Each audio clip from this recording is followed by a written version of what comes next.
In the heart of the digital age, a new frontier of creativity is unfolding. Deep within the parched heart of Pangaea, the colossal supercontinent, far from any ocean's influence, our hypothetical time-traveling observers have materialized to document a pivotal chapter in our planet's story. The moment they appeared, droplets started descending. Along Pangaea's western shoreline, in territory we now call Canada, catastrophic volcanic forces initiated a cascade of consequences that made this deluge essentially unavoidable. The world would be transformed forever, for this marked the beginning of precipitation that would persist for more than 1,000,000 years. A deluge that redirected the trajectory of terrestrial life. A monsoon that enabled dinosaurs to seize planetary dominance through evolutionary revolution. What strikes me as particularly remarkable, and what our imaginary alien witnesses observed throughout Earth's biological development, is that the phenomenon triggering this rainfall typically represents the most dependable and devastating extinction mechanism our world has experienced. Yet this particular event stood apart.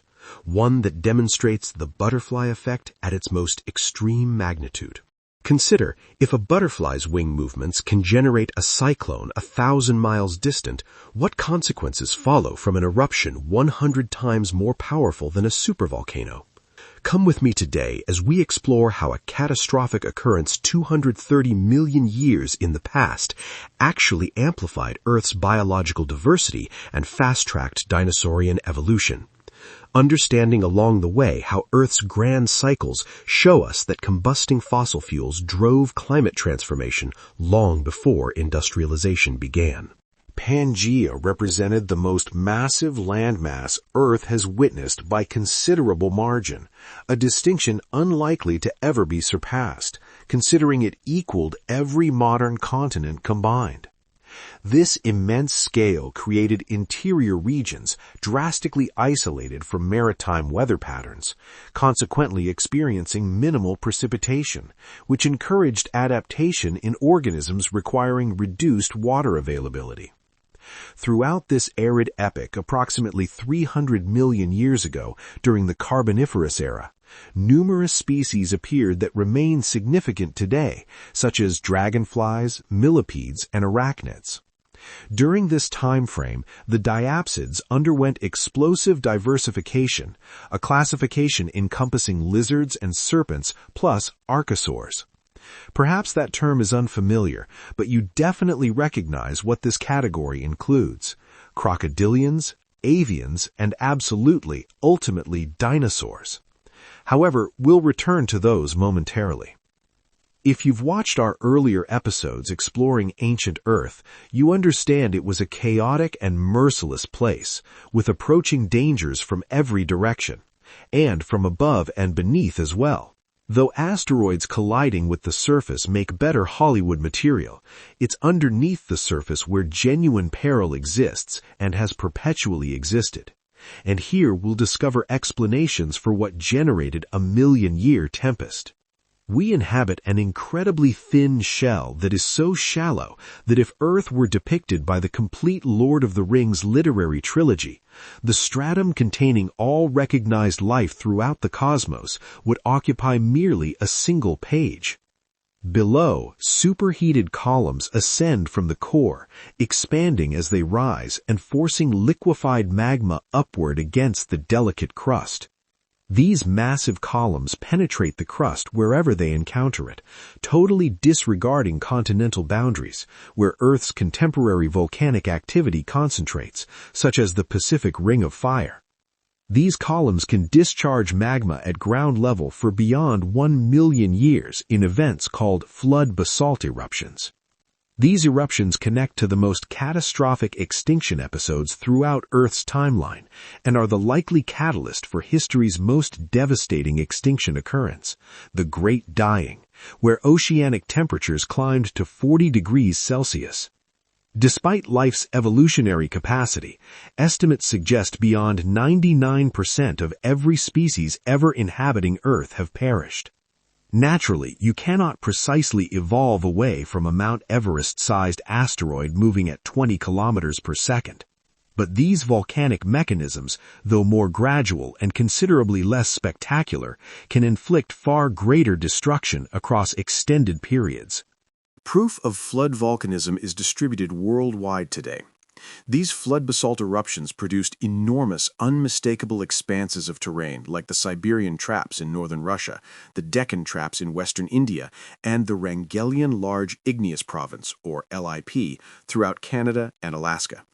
They're all solidified basalt flows kilometers thick, making them over 100 times more massive than supervolcanoes. When we determine these flood basalt's ages, we observe that numerous eruptions correspond with mass extinction occurrences. There's one, however, that doesn't. That's our precipitation triggering event, which initiated the so-called Carnian Pluvial episode, or that era when it rained for over 1 million years. It's theorized that volcanic phenomena in the Wrangellian province caused this extraordinary conversion of barren wasteland into a paradise that catalyzed the dinosaurs' proliferation. So, what distinguished Wrangellia's eruption from others? What made it unique? Well, here's the thing. Magnitude does matter. Though this qualified as an extinction event with roughly 30% of marine species eliminated during the CPE, marked Carnian in blue-green graph, Wrangellia's eruption was precisely the right magnitude to provide life and overall enhancement on Earth. The reason total biodiversity remained stable is because extinction levels were balanced by the emergence of fascinating new species better adapted to this wetter environment. What the observers witnessed was less an extinction scenario and more a reinvention phase. So how can a gradual eruption trigger such profound alteration to Earth's climate? Understanding how this transformational phenomenon reshuffled life's beck on Earth means understanding something we're experiencing right now. Climate change, specifically carbon dioxide release and production, plus stored methane release. Eruptions like these directly emit carbon dioxide already present within the mantle, but they can stimulate its release from additional reservoirs too, from a carbon source I believed only humans had accessed, vast deposits of fossil fuels. Now, whether you recall the fire triangle from school or not, fuel, heat, and oxygen, I believe we can all acknowledge that introducing 1600 degrees Celsius magma to the bottom of pristine virgin coal deposits is going to get intense. Combusting these raw coal deposits would have released tremendous quantities of particulates and greenhouse gases, both critical for promoting cloud development and precipitation. Exactly as we're observing today, the escalating concentrations of those greenhouse gases capture more solar energy, and that energy must go somewhere. So where does it relocate? Earth's systems function to redistribute that energy, and the one best positioned to absorb this additional energy is the water cycle, which becomes supercharged. Solar energy is absorbed by terrain and ocean, evaporating water from surfaces. Once airborne, the water can travel vast distances before precipitating onto land and returning seaward along a winding path. The more energy trapped by greenhouse gases, the faster the water cycle operates. In these flood basalt eruptions, we observe an extreme demonstration of the intricate interaction of three major cycles: the geological, carbon, and water cycle. The formation of the Wrangellian Large Igneous Province would have discharged enormous volumes of CO2. The aliens' vessel detected atmospheric concentrations surpassing 1,000 ppm, 2.5x what they are today, raising temperatures by 3 to 4 degrees Celsius. This supercharged the water cycle, dramatically increasing evaporation and cloud development. These clouds were progressively capable of delivering precipitation further and further toward Pangaea's center. Throughout this interval, the Earth became hotter and more humid, a dramatic climactic transformation. Species that had specialized to a specific arid climate, ecosystem, or ecological role before the precipitation were stressed from numerous directions. During this transitional period in Earth's history, the aliens observed as old ecological niches were apparently eliminated as rapidly as new ones emerged. The status quo was shifting. Moreover, species had to manage a pH transformation too. Carbon dioxide wasn't the sole gas released by the Wrangellian eruption. Hydrogen sulfide gas erupted into the atmosphere alongside it. This egg-scented gas reacted with oxygen and water, forming sulfuric acid, which in this state is more commonly known as acid rain. As precipitation fell, the soils and oceans became saturated with acidified water, which only further intensified the environmental pressure some species were experiencing. Interestingly, substantial amber quantities can be found in the geological record from the Carnian. Amber is a defensive mechanism for trees that they produce when threatened, indicating that plant life experienced significant stress during this era too. The incredible precipitation volume across the supercontinent resulted in torrential surface runoff. Accelerating across and through the arid landscape, these mildly acidic flows eroded the terrain as they traveled. Some of this acidic water penetrated and eroded small cracks in limestone and dolomite formations. The aliens watched as rocks were literally dissolved before their eyes.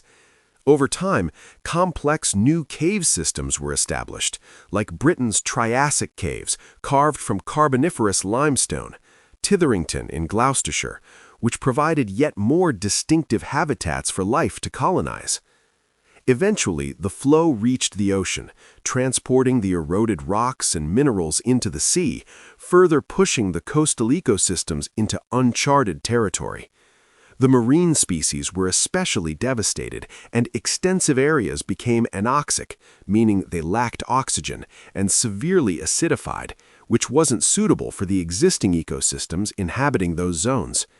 Species like conodonts, ammonoids, crinoids, and green algae experienced particularly elevated extinction rates during the CPE, as did reef constructors, while dinoflagellates, a component of today's ocean planktons, flourished. On their vessel, the aliens groaned in dismay every time the ship's AI predicted the continuing dreadful weather. But back on land, one of the most ancient known dinosaurs, Herrerasaurus, was weathering the elements and traversing the Earth. Approximately 6 meters in length and weighing over 300 kilograms, it was an anomaly prior to the Carnian Pluvial episode, when smaller reptiles and mammals were considerably more abundant. Its habitat was the Isquilasto Formation, a volcanic floodplain characterized by its thick jungle in what is South America today, a warm and humid environment which the Herrerasaurus was excellently adapted to. So when the rains commenced falling, it won the geological jackpot as its habitat expanded across Pangaea. Pushing deeper into the continent, Herrerasaurus was met with literal oases, pristine habitat that, with the disappearance of herbivores and other competitors, meant it was to be a prosperity period for the Herrerasaurus and comparable dinosaurs. We can only envision the variety and abundance of habitat available for these migrating species to discover and exploit and co-evolve with across time. Further away, in the Dolomites, the aliens saw groups of large dinosaur creatures traversing the plains, and their wandering footsteps have been preserved deep in the stone. Across a 3 to 4 million year span encompassing the Carnian Pluvial episode, dinosaurs progressed from not appearing at all in the fossilized footprints to ecological supremacy, comprising over 90% of the fossilized imprints, a remarkable conquest that aligns with other records in other regions of Pangaea during this time frame, notably the Central European Formation and the Isquilasto Basin in Argentina. The storm passes.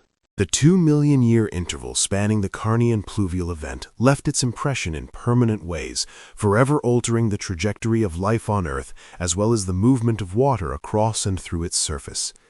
The mega-monsoonal climate featured 4 distinct downpours, each carving a trace through the landscape, making the biblical storm that reshaped the Earth in 40 days and nights appear more like a typical British summer in comparison. But the 5th period of precipitation never arrived. Once the Wrangellian eruption decelerated, the emission of greenhouse and acid-producing gases declined, and it is probable that carbon dioxide levels dropped as it was absorbed by the abundant flora that blanketed Pangaea, some of which would again become buried and form coal fossil fuel deposits for us to utilize today, perpetuating the carbon cycle. Now that the tempest has concluded, we can answer our question. If a butterfly flapping its wings can cause a tornado 1,000 miles away, what does an eruption 100 times larger than a supervolcano cause? A complete transformation of land, sea, and air. The aliens departed, having documented the origin of the dinosaurs' dominance and a remade Earth. Some 180 million years after the extinction event that granted dinosaurs their major opportunity, another would occur, erasing them from the planet's surface. For the Earth provides, and the Earth removes. From that moment, it has been the mammals who have risen to dominance, including us humans. A remarkable reminder both times of how dramatically things can shift on a geological impulse, but that at each critical juncture, as the parameters change, life adjusts and continues. As life evolves, it becomes increasingly well-suited for the environment it inhabits. This type of evolution isn't exclusively tied to life, though. The first way humans transported their valuables was in leather pouches. Then, in the mid-1600s, when paper currency was invented, wallets evolved into the bifold we often see today. But with the emergence of credit and debit cards, it's no surprise that wallets are evolving even further.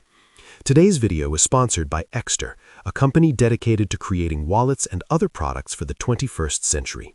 My old wallet was quite bulky and wasn't really comfortable in my jeans, so I really appreciate Exter's slim design. Their metal card ejector feature tickles the engineering part of my brain and makes it much easier to retrieve the card you need.